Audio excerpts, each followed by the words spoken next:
Good morning and welcome to Rising. We've got another fantastic show for you today. Niall, I know it's a few days late, but I'm wearing a green jacket to celebrate your countryman, Rory McIlroy. A superb victory, which I have to rib Amber Duke about on Friday because she told me he would never win because he's so psychologically flawed, and he came through in the Masters. I didn't know about that Amber opinion knows of a lot Amber. about golf, but she was wrong about that one. I'm glad to see. Anyway, on more serious matters, Robbie, tell me what's on your radar.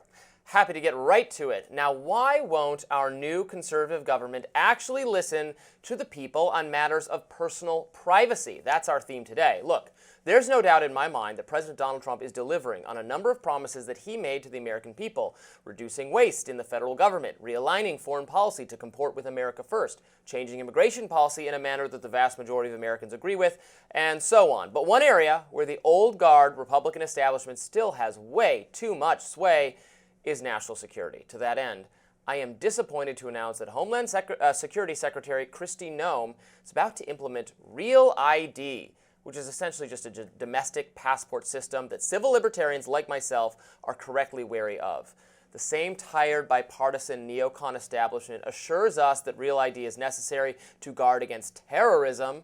Of course, they also say that about airport security, about taking off our shoes and our belts in line to board airplanes, which we all know by now is completely pointless, costly, and inefficient. It's a ritual we participate in without any reason because we are forced to by people who pretend to know better, even though they have been discredited time and time again.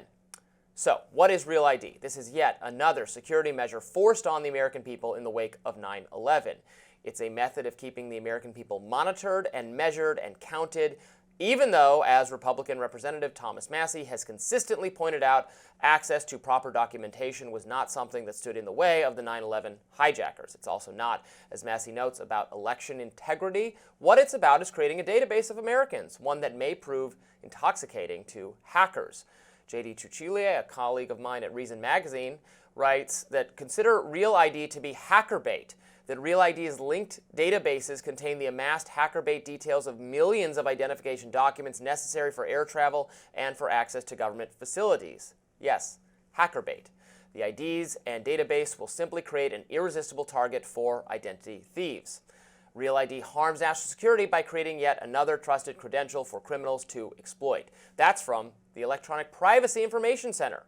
And other critics point out that identification documents are incapable of catching terrorists who haven't already been identified as threats. They say such systems inevitably develop system creep.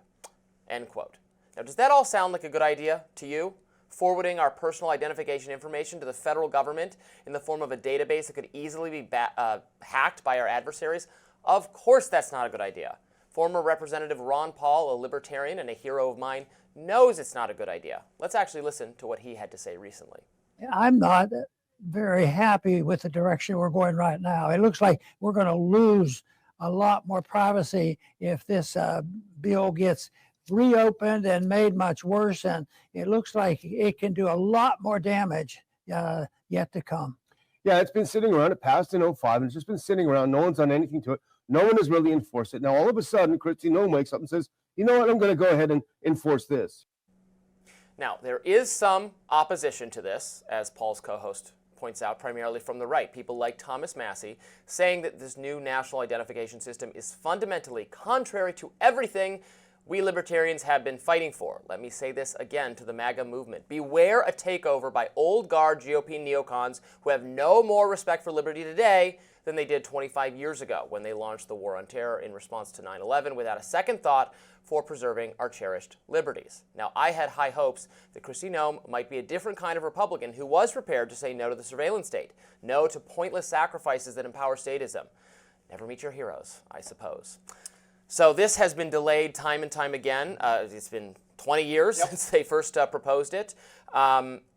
The power that it will give government to require identification when you're presenting for, the Homeland Security type bureaucracy, they want the TSA to be extended to buses and trains and everything. They want you to have to show ID, moving about the country in an almost Soviet-like system.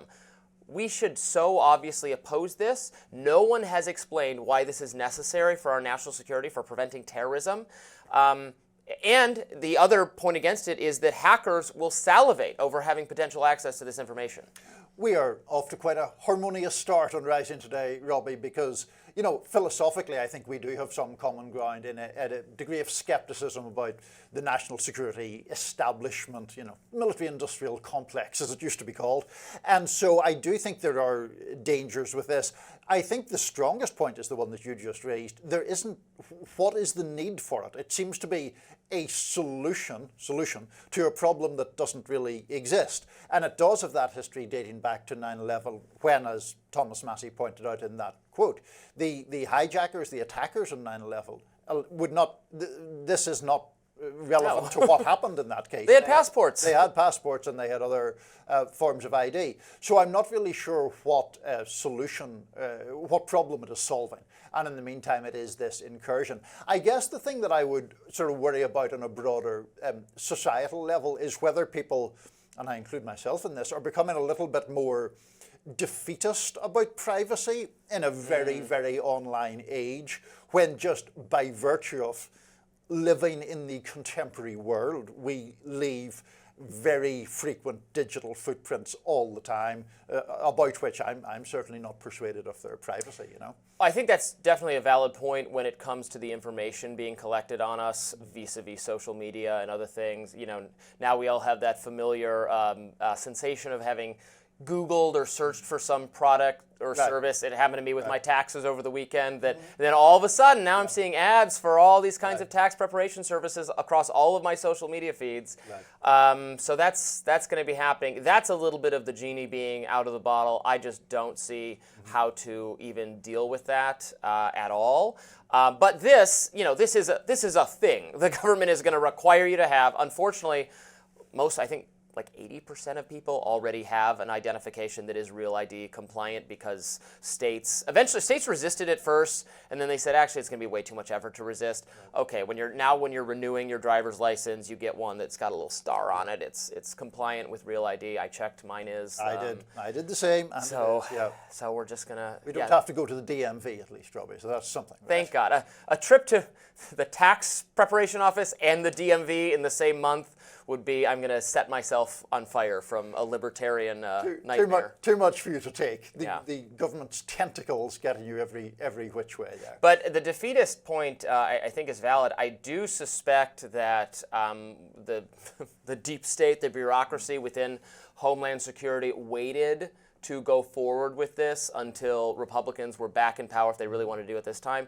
knowing that they would have a little bit less opposition if it's because it's something Republicans are doing, and they can kind of say, oh, but we want people, we don't want illegals voting, so isn't it important to have ID, and try to mute a little bit of that criticism. So that's why I've been so appreciative to have people like Thomas Massey, like Ron Paul, who are in good standing on the right, point out that no, this is not what this is about. I think that's a good point. And to that point, and also the point about the time this has taken, I was researching this topic early this morning, and I was looking for the arguments for it. And of course, some of the arguments against came up as well from the ACLU. I was reading the ACLU's material, and in the middle of it, they say, it will give the Bush administration power. And I was like, what? And of course, they've been fighting that battle since, I think it was 2007, that particular document was from. So this has been ongoing for a long time. We've survived all that time from 2001 to now without without this being particularly relevant, and now it's being imposed. Let's kick this can a little bit further down the road. That's my advice. Up next, Joe Biden comes out swinging in his first return to the national stage. Did he hit it out of the park? Speaking of kicking, throwing metaphors, we'll find out. Stay tuned. More Rising right after this.